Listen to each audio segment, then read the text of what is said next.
It was a Tuesday morning, and it was in March, and I woke up that morning. I went into the bathroom, and as I was standing in the mirror, all of a sudden, out of nowhere, the scripture came to me, Psalms 125 and verse 1 and 2, and it said, "Those that trust in the Lord shall be as Mount Zion, that cannot be moved, but abides forever. And as the mountains are round about Jerusalem, so is the Lord round about his people."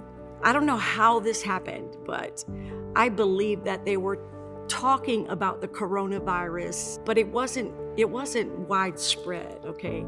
So they were talking about it maybe in February, maybe some heard it all the way back into January.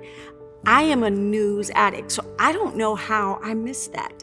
And this was on a Tuesday morning. I came to the church, met with the staff, and I just randomly asked the question, and I went through every department. And I said, what would you do if we could only have church online?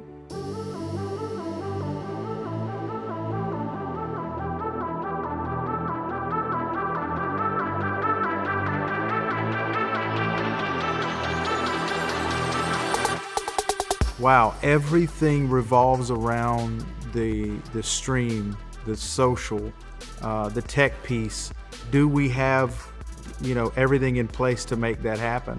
It was a crazy feeling. We technically operate hand in hand with production and social media, so not being in the building was going to cause a little bit of a problem. Our staff began to scramble, trying to find ways to actually be prepared on Sunday to go online.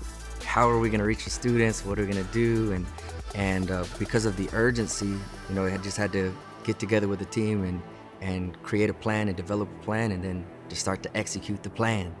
I think for us, there was like a big sigh of relief when we went live that morning, and things kind of felt the same way, even though it was really odd to be streaming live, and we went live that morning from an empty sanctuary. It really began to kick in. We are in the middle of a pandemic, and our nation is rocking. With Pastor's leadership, we decided just to connect by phone call, by text, having virtual check-ins. It's just been tremendous to still be able to still see people's faces, still see them smile. We wanted to immediately create an online presence. We wanted to go where the families were. We had to continue to maintain a relationally driven ministry, and we had to stay connected to our families. And we wanted them to still be able to see some people, someone that was familiar. Yes. And so we did that through, creating videos. I'm grateful for a team that was prepared. I am grateful for a God who, in his own way, just began to talk us through that very first week of the pandemic. We had no idea that all these weeks later, 47, 48 weeks later, we would still be online only, and we would still be fighting this pandemic. Our mission never changed, but the heart behind how we did things became less about let's just do them because we've always done them, but being more intentional and thinking about every kid.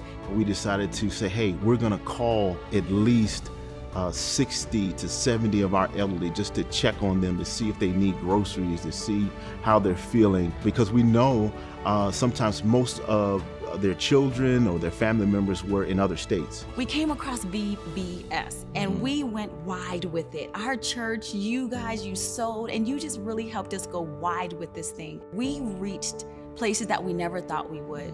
Well, one day we ended up getting a response back from an email that came all the way from a family in California asking how they could be a part of small group because we mentioned it on one of the last days of VBS.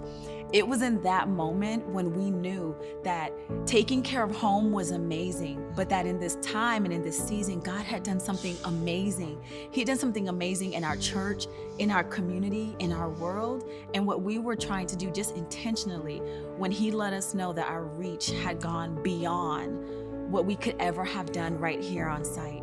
We were doing everything that we could think of doing to stay in contact with our audience, with our church. I just felt like, let me jump online, let me do an Instagram, let me do a Facebook Live, let me do something just so that I can be out there. They can see my face, and if they get in the comments, I can hear what they're saying. And so on this particular morning, I was scheduled to do a Facebook Live. There was breaking news that came on the television, and as I looked up, all I could hear and see was a man by the name of George Floyd, who was laying on the cement, laying on the concrete, laying on the street. And there was a police officer that had his knee in his neck. And it actually took the life of George Floyd. We had to say something. I couldn't sit there in my house and act like I didn't see that. I saw that. We had to make a stand. We would not allow this moment to just pass by and not open up our mouths and declare, hey, there's something wrong with what just happened to George Floyd. Our staff immediately jumped in with blogs, with videos, with podcasts, with books, with all kinds of original content to help us fight injustice. I mean, we had so many people that would go to the website and they would write us and they would say things like, this helped me so much. It opened up so many conversations, and people found out that that was going to be a safe place. We didn't just stop with a website. However, we began to show up and participate in prayer rallies with other local churches. We went to town hall meetings, and we became active in the process. Little did I know that while we were sowing into our community, meeting the needs of people, and please don't misunderstand me, these were not just our members, okay, that we were helping.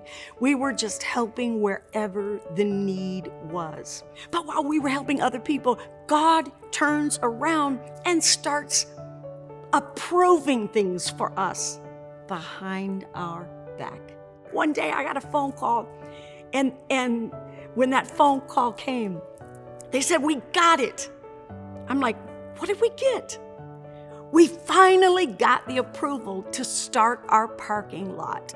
It has been so fantastic to see our parking lot being built in the most unassuming time that we would ever imagine, the time that we would never think that this would happen. It's when God chose to say, all right, let's do it now. We had been waiting and waiting and waiting and waiting for this parking lot and all of the approvals that we had to have for several years, 2 or 3 years here. Let me tell you something about God. When you least expect Him to do it, He will be God, and He'll blow your mind. And the thing that makes me smile the biggest about all of this is that the first time we were actually able to use and utilize our parking lot, we did a food giveaway around Thanksgiving for our community. Our staff was out here working, and that's what we used the parking lot for. It wasn't just so that we could park cars to have a service, but we were meeting the needs of our community from our parking lot. I also think of just about our congregation, how much they have stuck with us during all of this. How many times they show up in the chat and someone says, I accepted Christ today, and our members flood that chat and congratulate them and welcome them to the family. I mean, there's so many different stories of families that are sharing with me, you know, what this really means to them. And in a time like this, they look forward to coming and being a part of the Sunday online experiences, and to be able to see their friends that they're not seeing because they're not here physically. Your kids pray. Come on. That aspect also Yes. evolved.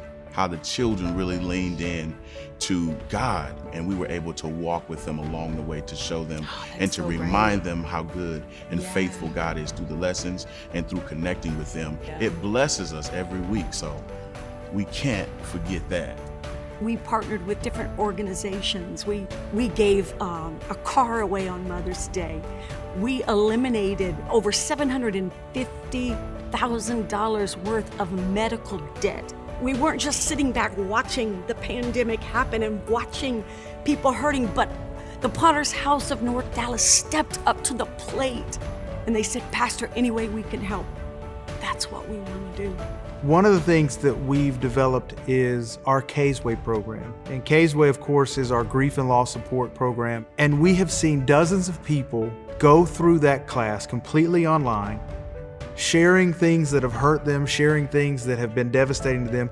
And we have seen healing in the middle of a pandemic completely online, where people have found that their lives have been pulled back together, that they have gotten through their grief, that they have made it through tough times, through holidays, through anniversaries, through birthdays. We've had people from other states, other parts of the country, other than just locally here in Frisco, join K's Way and get that kind of healing. And I know that's a result of us leaning into how can we pivot in this pandemic. I don't know what 2021 will hold. Here's what I do know. We'll never again take for granted seeing each other, worshiping with each other, singing together, rejoicing together, praying for, hugging, and comforting each other. Church family is everything, especially one that has a genuine heart behind what they're doing. And I believe that we have a leadership that exudes the heart of God. And I believe that we have fellowship that exudes the heart of God. You are showing living faith. You're living out your faith by still being dedicated to this house. We love you and we appreciate you. There's something about hard times that brings a family even closer. That's what we are. We're closer. We're stronger. You and I will never be the same. And that's okay.